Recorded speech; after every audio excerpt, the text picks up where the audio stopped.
A gente vai conversar agora com o Ibiapaba Neto, do Citrus BR, vem conversar com a gente ao vivo.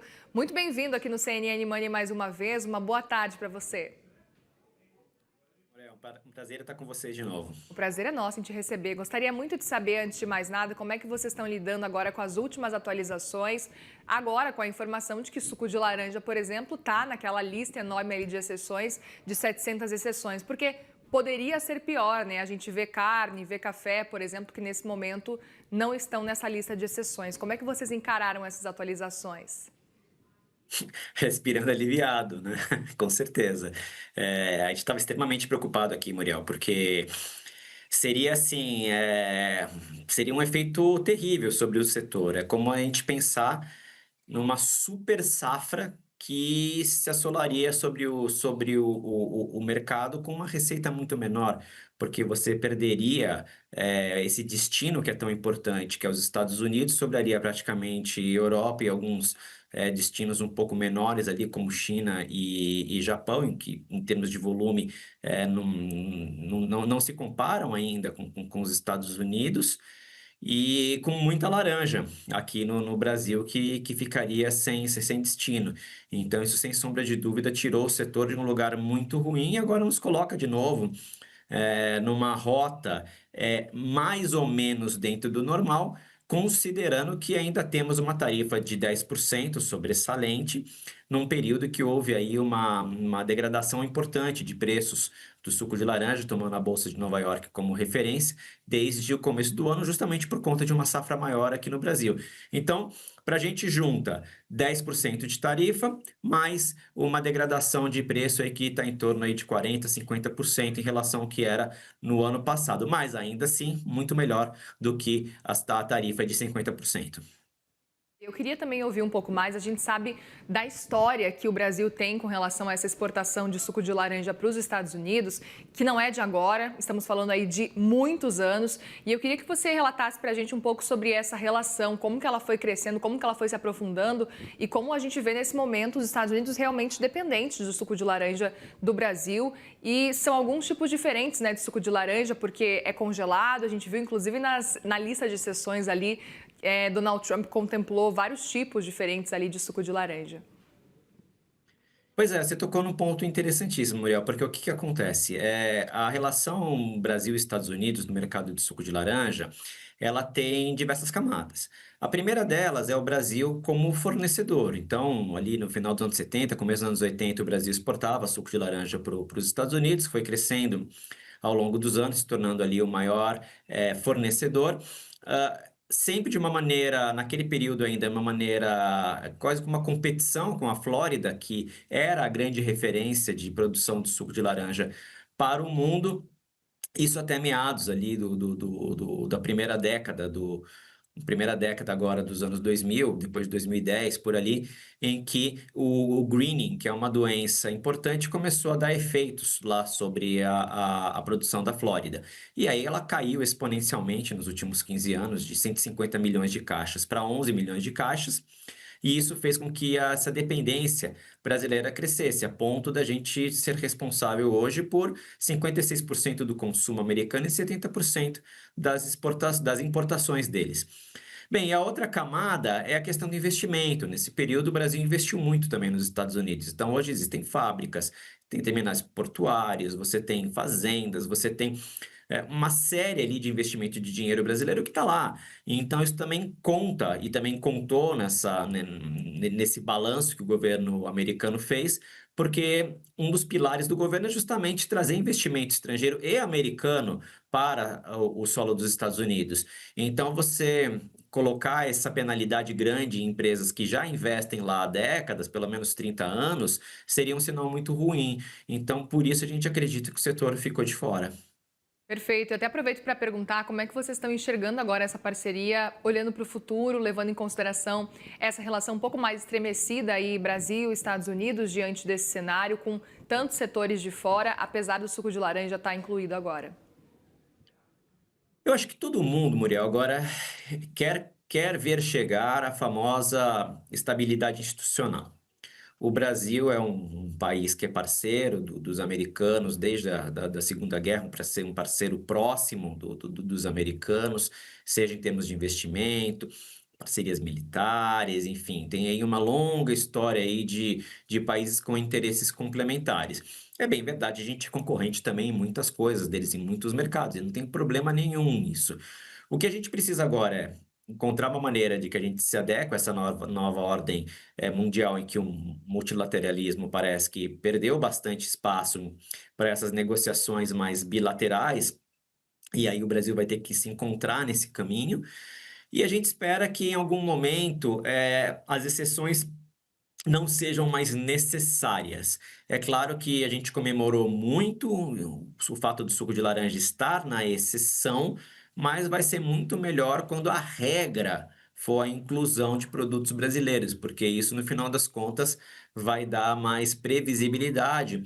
E tudo o que a gente precisa é previsibilidade. A gente precisa ter essa previsibilidade de um mercado importante que vai continuar comprando para a gente e eles de que a gente vai continuar fornecendo. E aí fica tudo bem.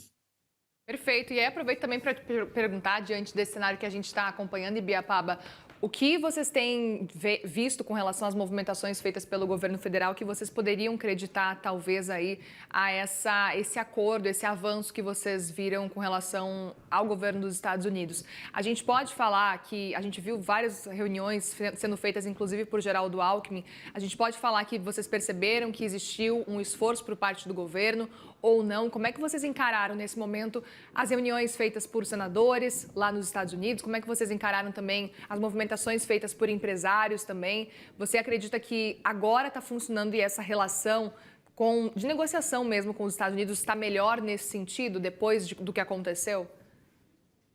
Eu acho que são duas coisas que andam em paralelo. Tá. Uma coisa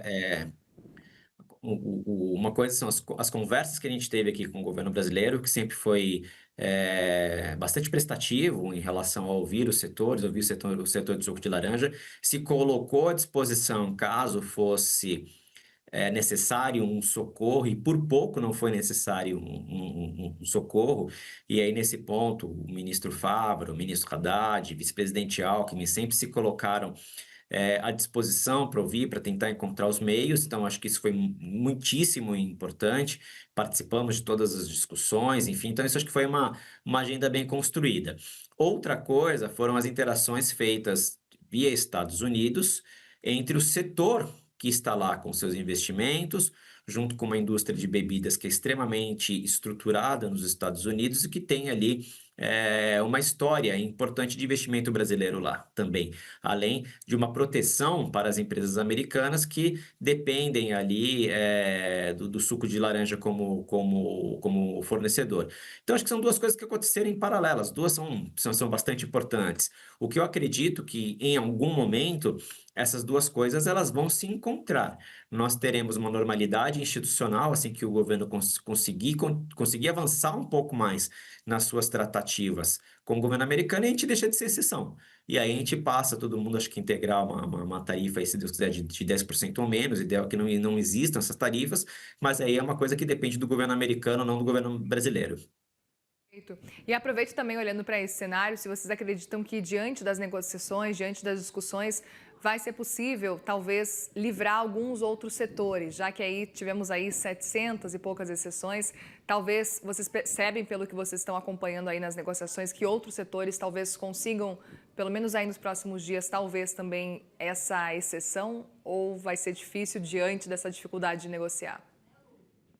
Olha, Muriel, a gente aqui acompanha bem o nosso setor, Perfeito. os outros a gente mais torce pelos amigos, pelos colegas de outros setores, que acho que está todo mundo irmanado aí nessa luta, então a gente torce. Eu não tenho nenhuma informação ou qualquer tipo de qualificação para poder falar dos outros setores, mas assim, sem sombra de dúvida, a gente torce aí pelos amigos, pelos produtos brasileiros, para que esses objetivos sejam alcançados. Perfeito. E aí, olhando para esse ponto de vista também com relação ao suco de laranja, eu queria saber, de modo geral, como é que vocês esperam encerrar esse ano agora de 2025, mesmo diante desses sustos, agora com esse cenário normalizado também. Esse é um bom ponto, porque no nosso caso aqui a gente está começando, porque o nosso ano safra ele começa em 1º de julho e vai até 30 de junho do ano seguinte. Então, quando todas essas tarifas elas apareceram, essa possibilidade lá em 9 de julho, a gente estava ali praticamente terminando o primeiro ano, o primeiro mês do ano safra 2025-2026. Então, a gente tem uma safra inteira ainda para ser colhida, tem ali um monte um monte de desafios da própria safra, das próprias dificuldades do mercado, tudo que a gente não precisava era uma tarifa de 50% para o mercado americano. Então, assim, como previsão, aproveitar essa safra, restabelecer um pouco dos estoques que estão baixos, trabalhar na qualidade do produto e, com isso, obviamente, manter a liderança brasileira, uma liderança do suco de laranja brasileiro, que é muito importante para todo mundo. Sem dúvida. Vocês chegaram a enviar já alguma quantidade aí de suco de laranja diante desse cenário que a gente estava acompanhando? Porque até que realmente começasse a entrar em vigor, a gente viu muitos produtores, muita gente começando já a mandar, exportadores mandando mercadoria antes da data, que seria dia 1º de agosto até então. Agora a gente está vendo a correria para poder enviar antes do dia 6 de agosto. Vocês chegaram a fazer esse movimento também? No nosso caso, como comentei, a safra estava muito no começo, então a gente estava até com uma certa indisponibilidade de produto.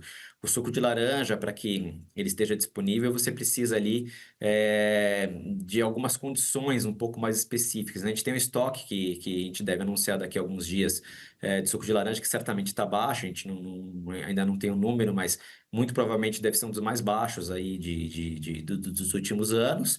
E é preciso uma certa quantidade de suco de diferentes variedades. A gente tem 3 grandes grupos: precoces, meia estação e tardia, para que a gente possa fazer o que o mercado chama de blend, né? Uma mistura para poder enviar. Então, isso devagarzinho a gente começa a exportar agora, né? Já está exportando, obviamente, mas a gente não teve nenhum problema significativo, tá, Muriel?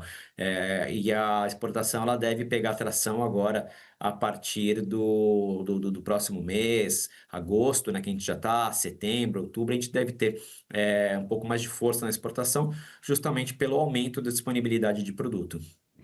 Muito bem. Ibiapaba Neto, do Citrus BR, obrigada mais uma vez por conversar com a gente aqui no CNN Money. Volte sempre, viu?